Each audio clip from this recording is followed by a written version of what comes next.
Okay, welcome to the executive member decision session for children, young people and education, 7th of February. We'll start the meeting. Declarations of interest. I think for completeness, I'll declare Governor at York High School and at Westfield Primary, but that's already on my register of interest. 2 minutes of the meeting held on the 10th of January. I'm happy with those as a record. Sign.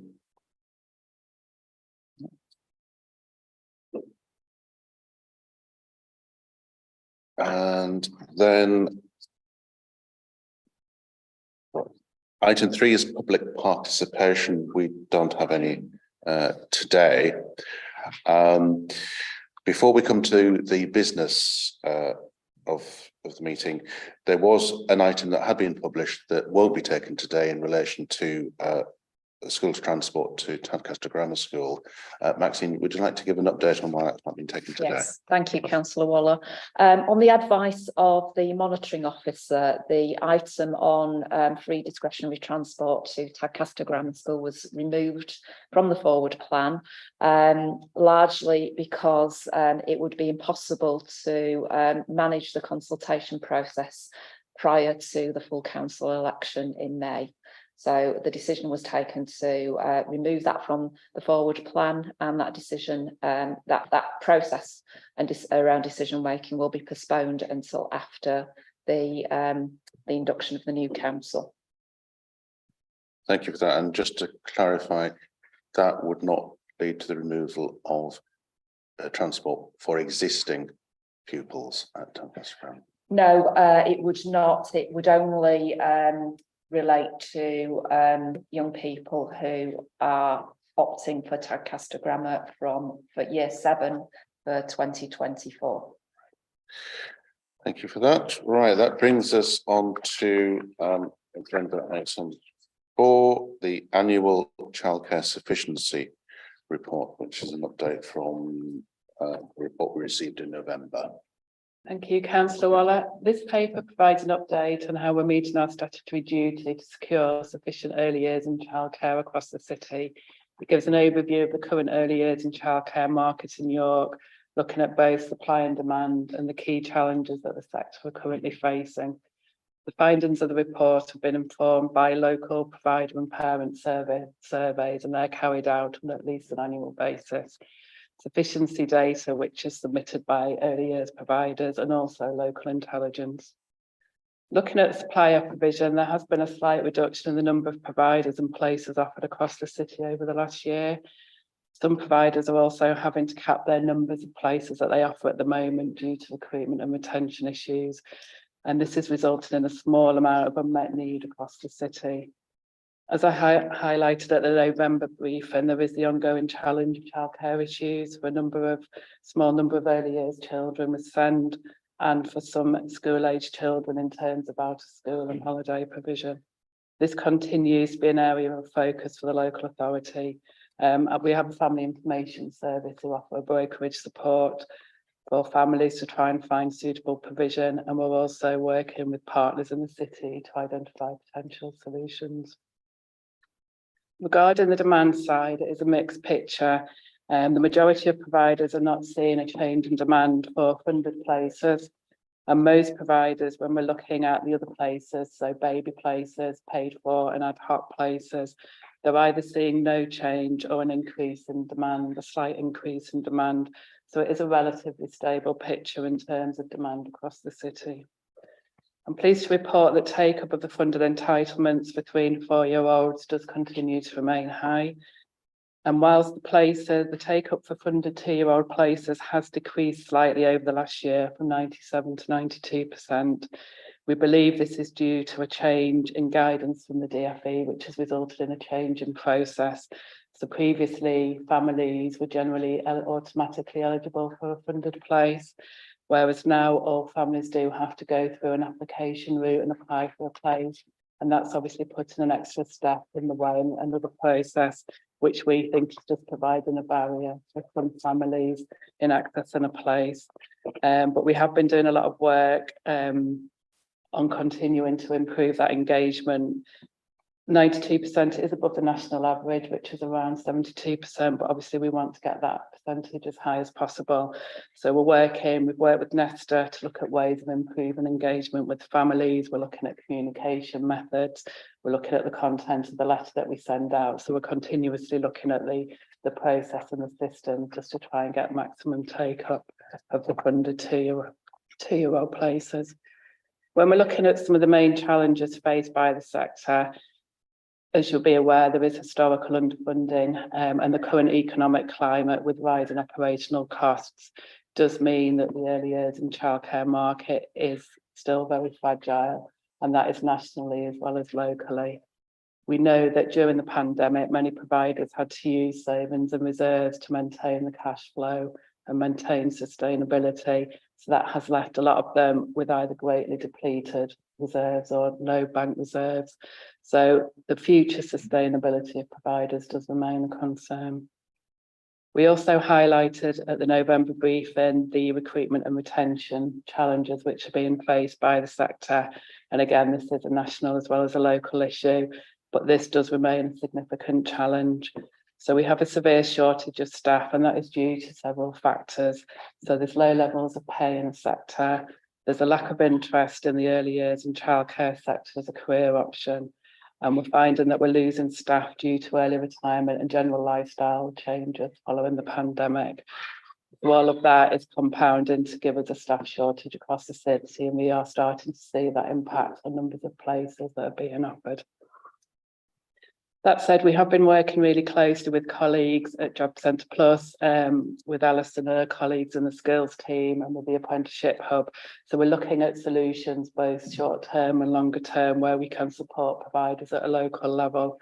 We're looking at a number of areas. So we're trying to raise the awareness of apprenticeships and the early years sector in general as a viable career option. So we're looking at things like local recruitment events, job fairs, going into schools, doing spotlight events, taster days, that kind of thing.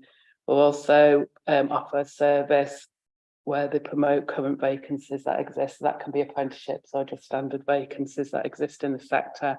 And that's using various methods such as newsletters and social media streams.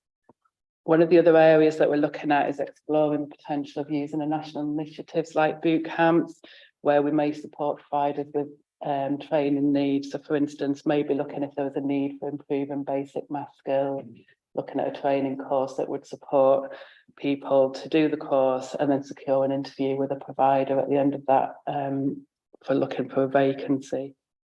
And also looking at any other sort of existing funding or schemes, such as regional hub programmes, shared prosperity fund and multiply. We're really just trying to explore every avenue where we may be able to support providers with their recruitment issues.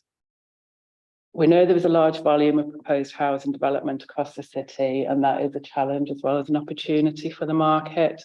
We do anticipate that there will be a large increase in demand from families who are moving into these new developments. So we are expecting to need more early years places across the city. We do have a mechanism in place for requesting capital funding, and that is either for Section 106 funding or capital infrastructure levy.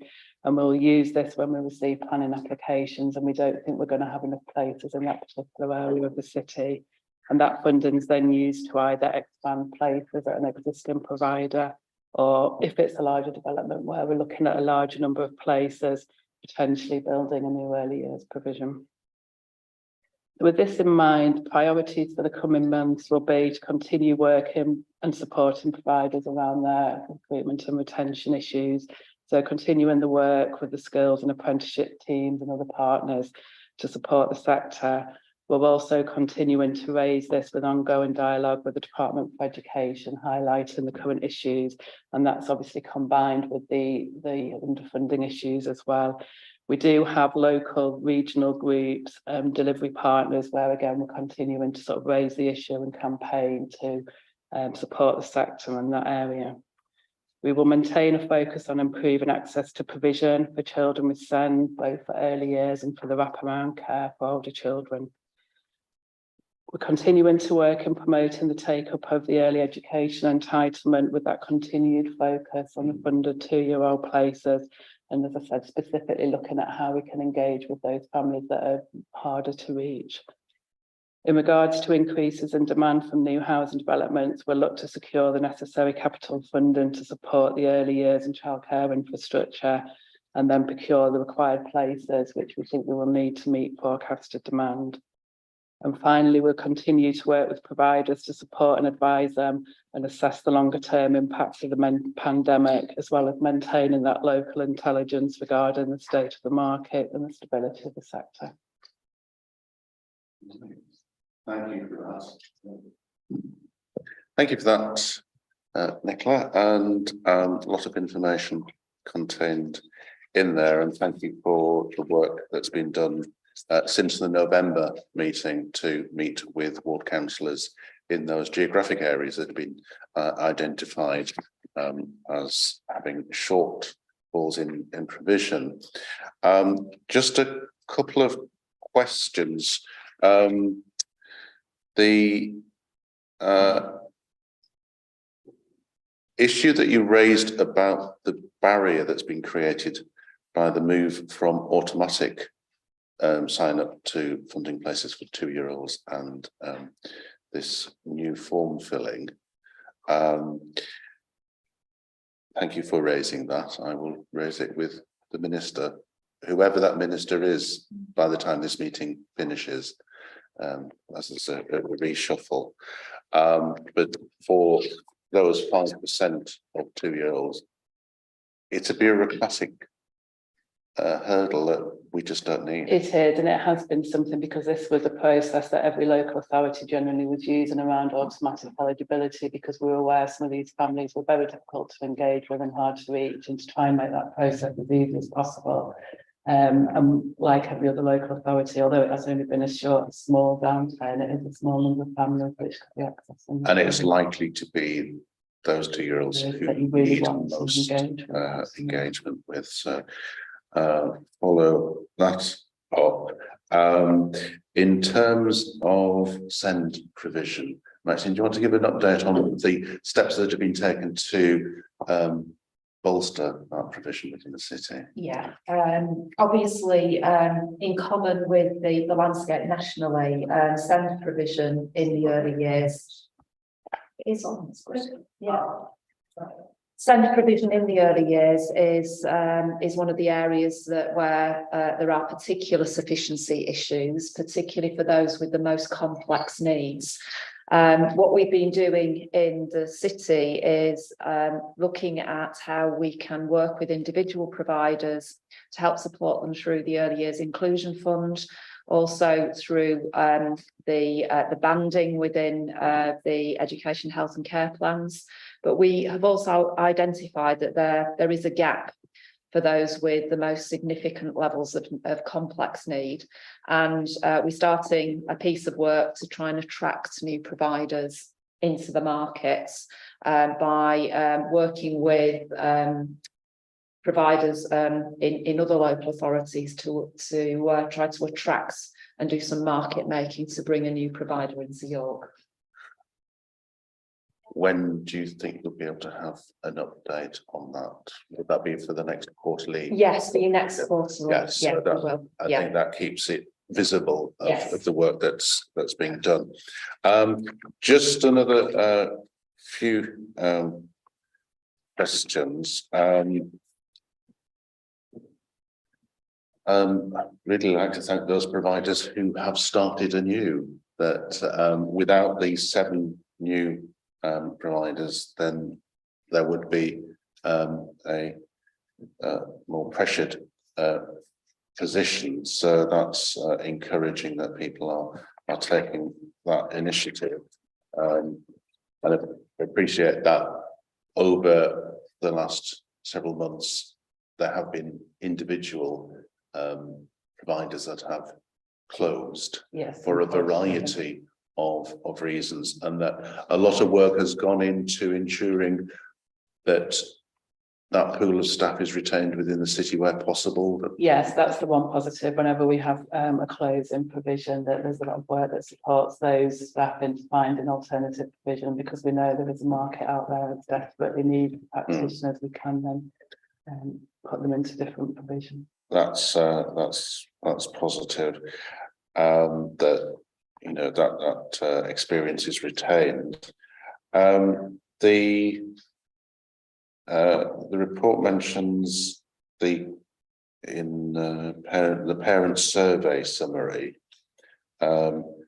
where it says families commented the cost of childcare was an issue, whilst majority of families indicated they were aware of tax-free childcare. Nationally, there's a low take-up, so this is a possible area where families could be supported by raising awareness. Yeah, that's a project that we're on with in the action. It's identified in the action plan. So the DFE have a delivery, and they're working with obviously the DWP, and they have a delivery partner at the moment who's looking to do some work over the next 6 months around promoting tax-free childcare.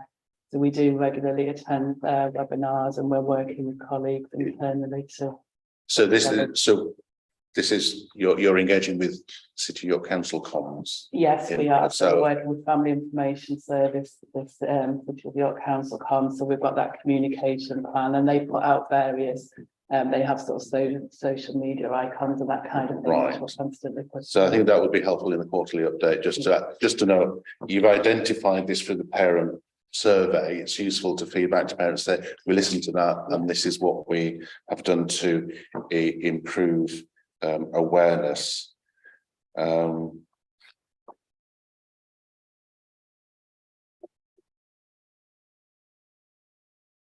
see there's quite a drop in the number of 0 to 5-year-olds.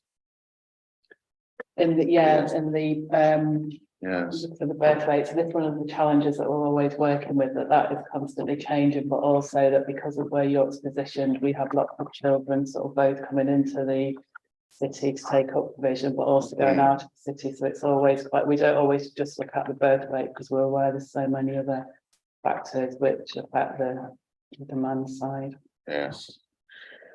Right, and in the provider survey, it mentions 28% of providers felt they would benefit from additional support, financial support, help with rising energy costs. And I did write to the Secretary of State for Bays at the beginning of December about this. I just recently got an email, and it may be that Bays doesn't exist, but there is a separate department for energy, because I think whilst schools have seen that there's an intention to provide financial support, that isn't firmed up enough for suppliers to help the bills that schools are actually getting.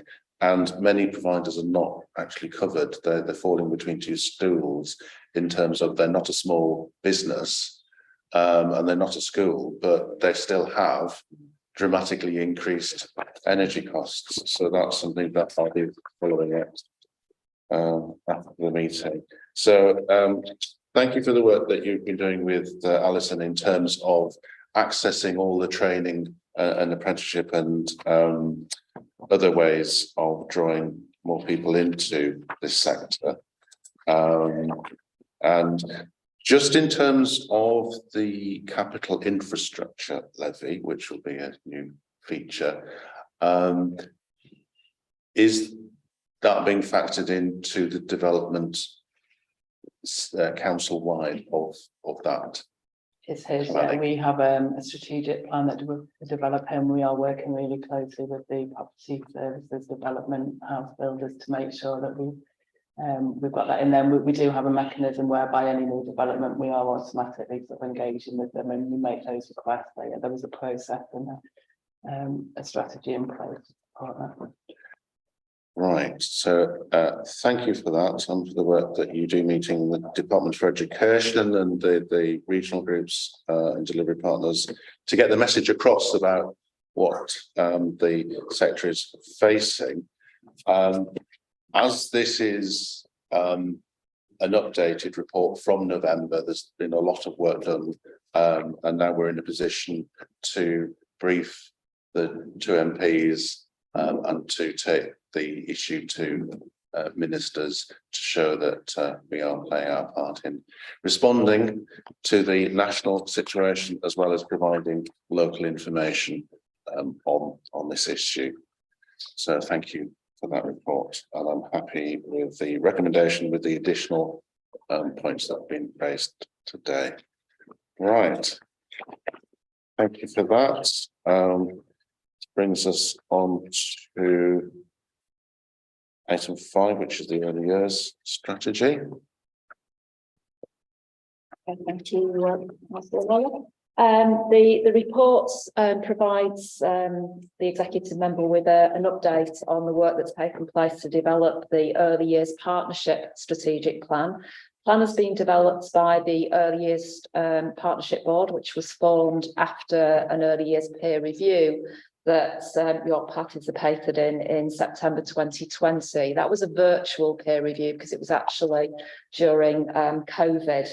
The early work that the board did was to implement some operational pieces of work as a result of that peer review. One of those was the full implementation of the Early Talk for York projects. And the second piece of work was the development of the early years partnership work with Nesta.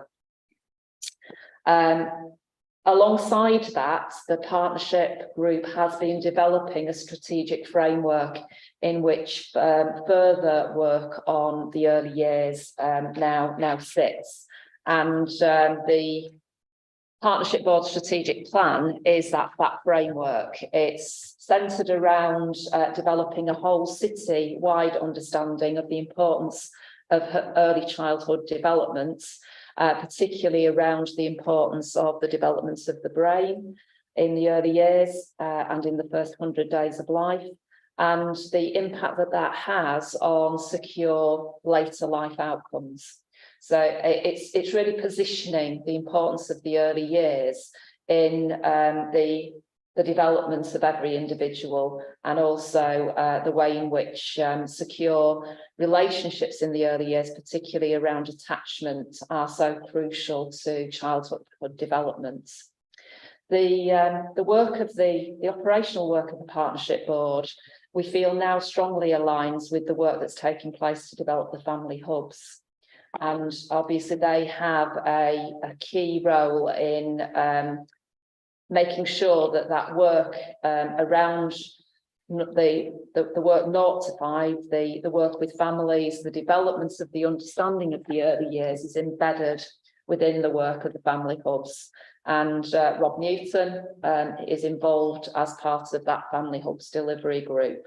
So the work that's represented in the Partnership Board will bring these strands together and underpin the work that's taken forward in the Family Hubs. The strategic plan also builds on the work that Nicola's outlined in terms of the annual survey of childcare sufficiency. So one of the areas that we do know from that work that goes on is that there's a really important piece of work which is around developing leadership and workforce in the early years.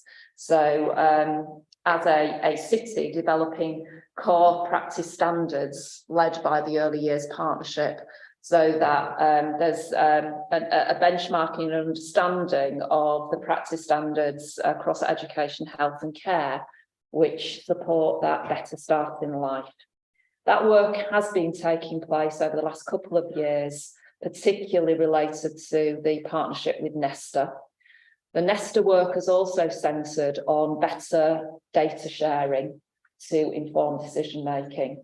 So the development of an early years data dashboard has been part of the work that we've been doing with Nesta, and that rich intelligence then will allow better decision making in the early years and better use of resources. So that's really what's described in this approach through the Partnership Board. The Partnership Board directly reports into the children's subgroup of the Health and Wellbeing Board. So that receives regular updates on the strands of work that are described in this strategic plan. So what I'd like, the ask of the executive member is to support and endorse the direction of travel set by the early years strategic plan, and to monitor the operational delivery through the work of the Early Years Partnership Board and the Children and Young People subgroup of the Health and Wellbeing Board. And obviously to receive through your quarterly monitoring reports, updates on the way in which the operational plan is actually being taken forward. Right, thank you for that, Maxine. So I think, as someone still relatively new to this post, I'm learning a great deal about the brain of very young children and the transformation that takes place on a dramatic scale at very early years, and the impact that has on later development. So it is a very important report. There's just some aspects of the outcomes, page 51, with exact wording to come. So I think I'm happy to receive the report, but I'll delegate to yourself the final wording of that report. It may not have been available at the time of it actually links, as I said, to the work that's taking place currently around the development of the data dashboard with Nesta. So it's the Nesta project which will define that. Okay. And I think involving in the quarterly update, I think where you're saying better data sharing, if you identify areas that need to share data better, and that is producing clarity in terms of where policy needs to go, then I think that's worth showing that this project is producing results. So with that adjustment, I'm happy to receive that. Which brings us on to item 6, apprenticeship update. Thank you, Councillor Waller.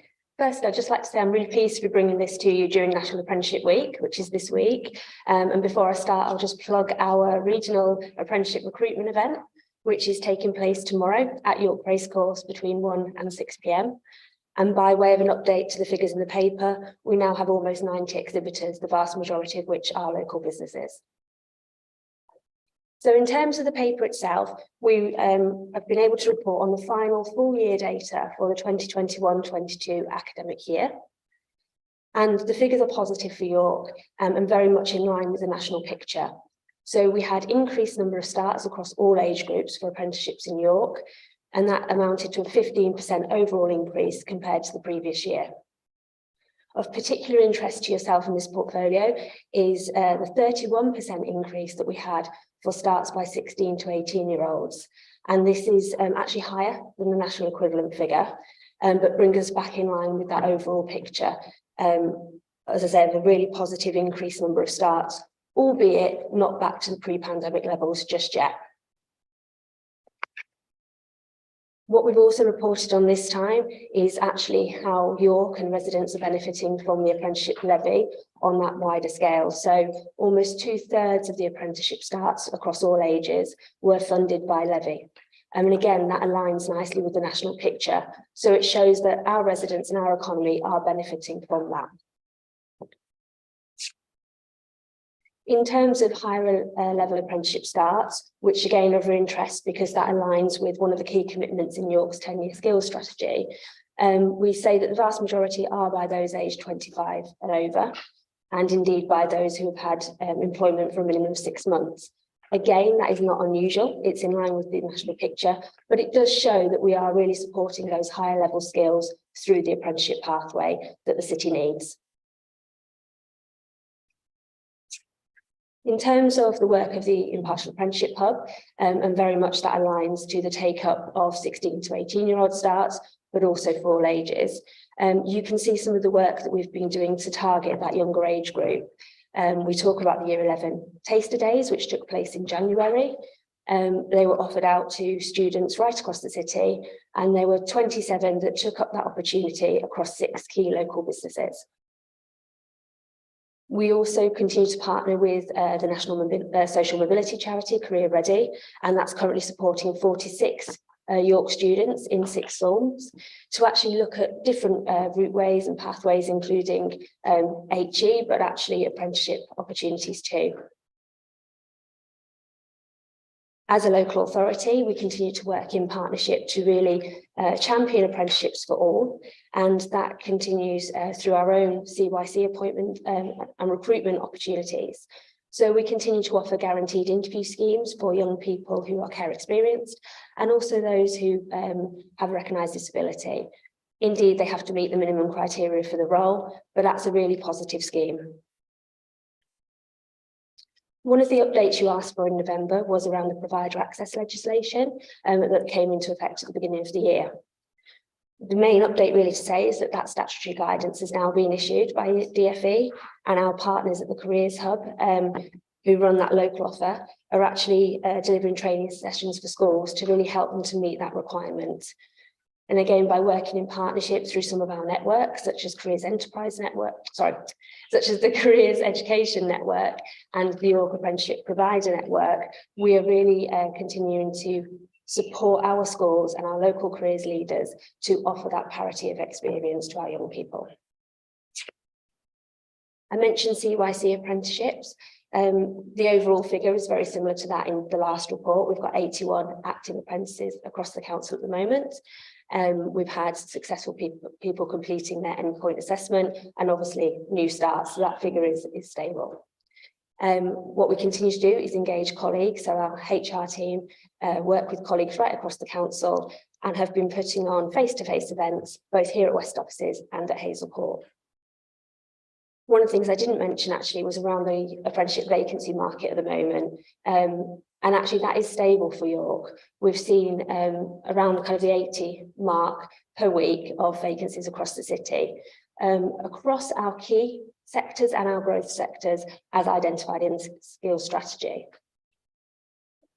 We also see a nice mix of levels still, with quite a few still available at level 2, so entry-level routeways into new sectors or for career starters. And then I think the final thing just to mention is, as recommended or requested by the paper, but also in line with section 50 of the report, we've actually not gone into detail this time around the apprenticeship levy funds and also the apprenticeship levy scheme, so people that are coming to us to ask for that support. And the rationale behind that is we've always reported that to your meetings on a 6-monthly cycle, looking at 2 discrete 6-monthly periods.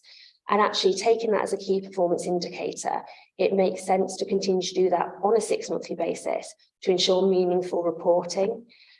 So what I'm proposing is that we would bring that to the next session with that normal 6-monthly update. Thank you for that, Alison. So it is important to have that data reported, but as you say, we'll stick to the 6-monthly arrangements. And I'd like to thank you and your team for the effort that's gone into making sure that much more of that is retained in the city for the benefit of I was going to say young people, but we're getting the message across. Apprenticeships are for all, and whilst there's some really good positive news about younger age groups, there are many older people who are accessing changes in career apprenticeships through this system. So that doesn't happen by accident, and I appreciate that whilst you're keeping the number of CYC apprentices up there, that is a tribute to the team ensuring that new ones are coming in as fast as old ones are acquiring their training and moving through the system and filling those vacancies that the council has. And I appreciate the work that you've done with the corporate parenting board, and that we recognise that as an authority we have a responsibility to look after children and ensuring that they have opportunities and that they are aware of the opportunities that are there, which would be the same as if they were in a traditional family. So thank you for the work that was done with the taster days. I appreciate that was a new initiative, and the variety of things that are happening to raise awareness across different sizes of business and different sectors. And I appreciate the work that you've done with the childcare sector. So very happy to receive this report and note the achievements that have been made by the team. So thank you, Alice. That brings us on to agenda item 7, which is the quarterly update. Martin, do you want to lead on this? Thank you. I'll just quickly start, but it will be Danielle and Maxine who will take you through the report. So, Councillor Waller, this is the first of this type of report that will come to your meeting on a quarterly basis. It will cover an overview for increased and better transparency across the children's service, and we'll provide a quarterly update of the activity that's going on across children's services and education. So this gives a broad overview of our priorities and the work that's been done to improve the service against inspection, and also improve the service against the funding that we have. So I'm going to hand over to Danielle, who will take us through the children's services area priorities. Thank you. Okay, so the progress against the Ofsted inspection. We've now moved from the Ofsted action plan to the ambition plan. The ambition plan is a much wider plan and focuses on further development and really embedding the changes in practice, and looking at how we sustain these and identifying the outcomes that we want to see. The first update of that plan is due in March, and that will be presented to our Assurance and Ambition Board. A service day has taken place where we've had feedback from the service really about developing a practice model. Managers and practitioners are very keen to develop the service, a service that works with families and children to support them to achieve the very best outcomes, keeping families together and in the community. They want consistency in the way that they deliver those services. We're currently in conversations with both Signs of Safety and Family Guarding. Both of them are strengths-based approaches to identify risks, but really work with families, finding safety, building on their strengths and working with their networks. Should that be approved in February, then implementation is going to begin in April 2023, which is really positive. We're currently developing our offer around our children's homes. We have two children's homes in the city, Ouscliffe and Wenlock. At the moment, they sit under the arm of adult services, but they are transferring back over to children's services. So we're looking at a model of residential care, which is a short-term solution for children. We know the impact of outcomes for children in residential care, and we believe that young people should be in families wherever possible. And the residential service will be supported by a multidisciplinary team. Therefore, it's very much a partnership. Both health and police partners are engaged in conversations about funding of roles within the service. And progression of that model in our residential services will move at pace once we have a registered manager in post. We've had the Youth Justice inspection that took place in September 2022, and found the Youth Justice service to be outstanding, which is an excellent outcome for both the service and for the city. There are areas for further development. An action plan is in place, and that will be monitored going forward through the Youth Justice Board. Regarding our workforce across children's services, so we know that there's a national crisis regarding recruitment and retention of permanent social workers. That's reported nationally, and we do see that in York and the impact upon children and families. We found it challenging to recruit. However, in the last quarter, we have seen a 50% reduction of agency staff. So we've gone from 45 to 22 agency practitioners, which is excellent progress. Our senior management team is now permanent, and we only have 2 agency service managers in post, which will reduce to 1 at the end of February. We do have a number of social work vacancies, and recruitment is underway. We have a number of applications from newly qualified social workers, and we have a recruitment event planned. We have invested in our workforce. Having a stable workforce is a priority for the service. We are very much engaged in programmes that support us to grow our own. We're engaged with the teaching partnership as part of the University of York, and that's enabled us to work together to really provide good quality student placements. Alongside that partnership, we're part of the Step Up arrangement, so we host 2 Step Up social work students biannually, and we're part of the social work degree apprenticeship scheme. Since 2021, we've recruited 32 newly qualified social workers who have already been known to us through those programmes. When newly qualified social workers join the service, they're part of the Social Work Academy and supported and mentored by advanced practitioners to complete their first year in supported employment. We've taken part in the national safeguarding review of young people who have disabilities and complex needs, who live in residential settings. This was a request of all local authorities following the allegations of widespread abuse and neglect in the 3 settings that were run by the Hesley Group in Doncaster. The review allowed us to ensure all young people with additional vulnerabilities and complex needs are safeguarded and protected from harm. During the review, we found that the young people were all living in settings which meet individual needs. Young people are very much involved in their care planning and wishes and feelings heard. There were no thematic recommendations identified as part of that review. The recruitment of foster carers is very much an important area for us of improvement. We need to increase our carer sufficiency to allow us to place more of our children in the city. Foster care recruitment, as we know, is a national issue, and we're often competing against private providers. So since October, we've had advertising at Askham Bar, an article in Our City, a recruitment event at Monk's Cross, which was supported by team members and a foster carer, a press release on the website. We've made contacts with Homes for Ukraine, and information is going out to every household. We're also exploring a digital campaign going forward. So we've had 8 inquiries, which between October and December, 4 of those have progressed. We've now appointed to a recruitment lead, which is really positive for us, because it'll allow and enable that constant focus on the recruitment area.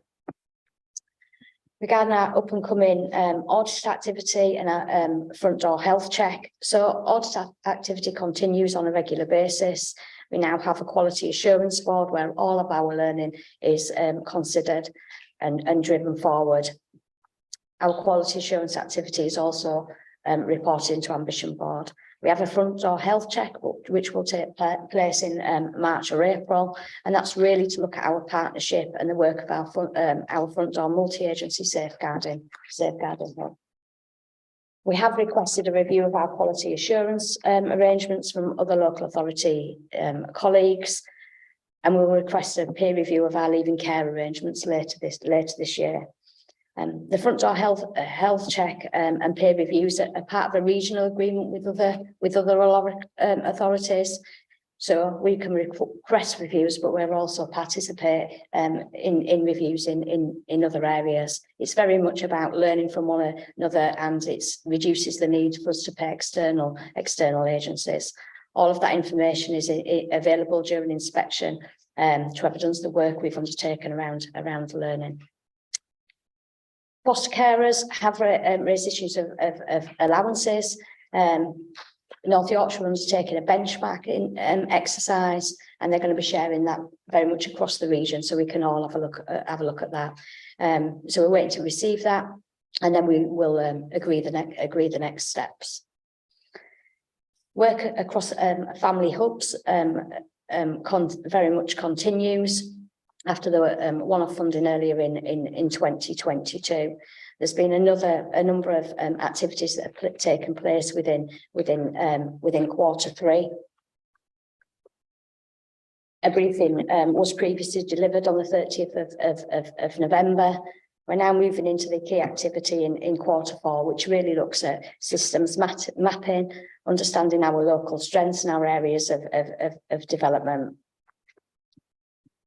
Completion of an options paper in relation to that will then be brought forward regarding family hubs. In terms of the budget and finance, we are projecting an overspent 7.4 million, but that is an improvement from our Q2 position. I think we can see that progress has been made, particularly in respect of the number of agency appointments, which we've seen significantly reduce across the service, and a review of the high cost placements.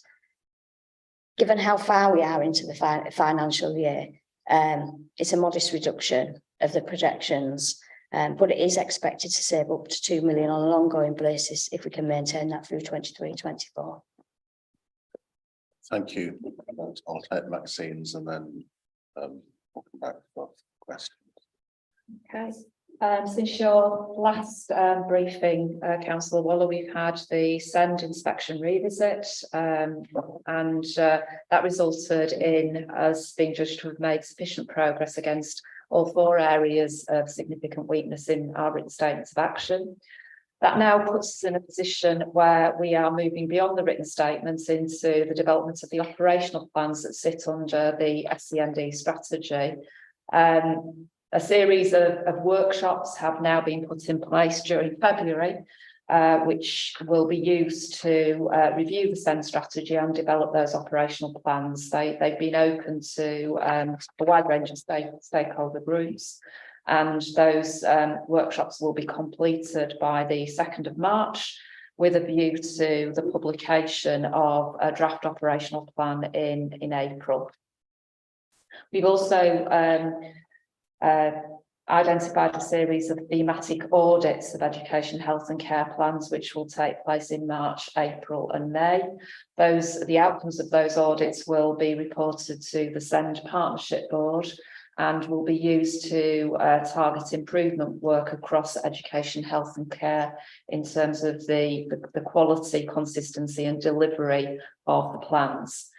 We've also engaged with the Council for Disabled Children to provide workforce development around the specificity of provision and outcomes within education, health and care plans, and a workforce development day is booked for April the 24th, which again is open to colleagues from across education, health and care. The mentioned earlier around SEND sufficiency in childcare.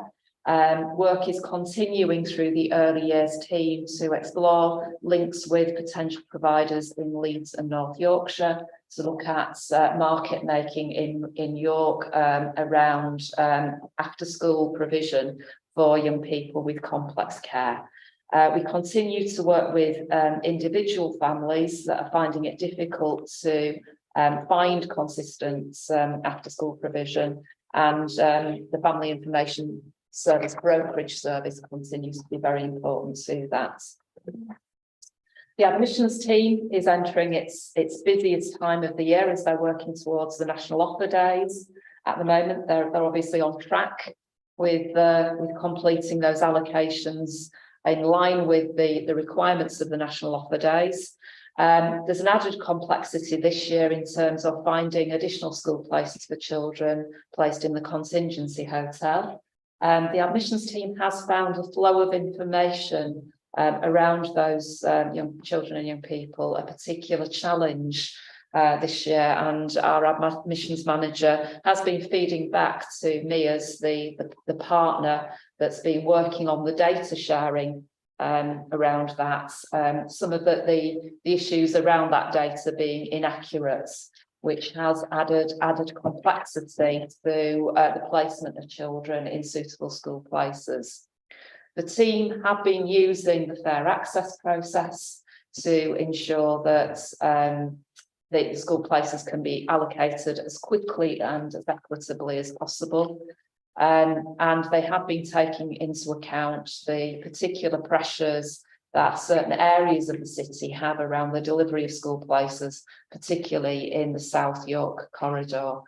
They have also been working with the school transport team, because the joined up work around ensuring that we are delivering on the savings around school transport are extremely important to all members of the education support services teams. But we can't guarantee that all children will be placed within walking distance. Where that does become an issue, then we will be looking at awarding bus passes for both children and their families, where they're trying to get to a primary school which is beyond 2 miles walking distance. We are hoping to minimise that as far as possible. In terms of our Q3 position in education and skills, we are projecting a net projected overspend of £499,000 or 3.7% of the overall budget. However, this is an improvement in comparison to the Q2 position. It's largely due to the delivery of work within the safety valve agreements, and in particular the work that we've been doing around the taxi contracts.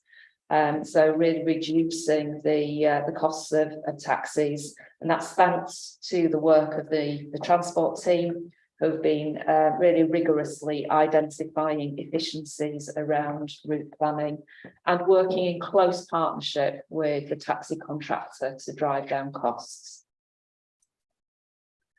Right, thank you for those updates, and I'm grateful for the work that's gone into preparing these. I've been working with Martin on developing this as a means of providing more current information than comes to executive by virtue of the financial performance report, which, due to the accounting quarter ends and all of those processes, that information comes sometimes a long time after the event, and this helps to show that momentum has been created, and it certainly has been in terms of the budget turnaround, and appreciate all of the effort that goes into delivering that, because it's a large number of individual decisions that go into that. But I think given the national situation, particularly Danielle, in your area,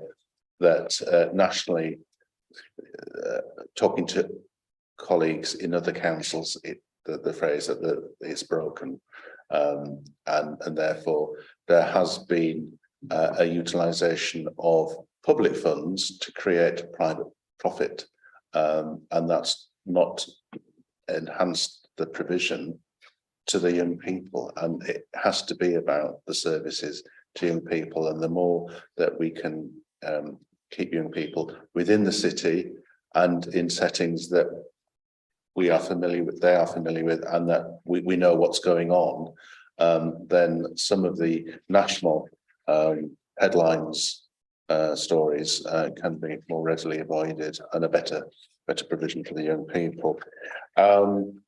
So just in terms of the move from agency to permanent members of staff, I'd like to particularly highlight that as a really great success. It's been something that I know members have been asking for some time, and certainly across schools there has been a frustration at the frequency of change of social worker for families, for individuals, and so we are showing that we're listening to that, as well as being able to use the budget more appropriately to deliver services. So I'd like to thank you all for the work that's gone into that. It's helpful to see, again, on a response to a national situation, the recruitment and retention of social workers is really high on everyone's agenda, and by illustrating what is being done locally to address that and to work with and the two universities, then that's really helpful, and the apprenticeship scheme there. So ensuring that by working together, we're delivering much more whilst working within budgets. So the foster carers issue, I think, is an important one. There was a time when we advertised on all of our bin lorries, and it's getting that message embedded. So I hope that you say that there's a recruitment lead for foster carers. Is that someone who is a foster carer or a member staff? That's a member of staff that's been recruited to just really focus on foster care recruitment. Right, so it'd be really good to see them bringing together all of the opportunities to get the message across, because that's a really great need for the city. And the family hubs update, I think that's a positive record of steps that have been taken.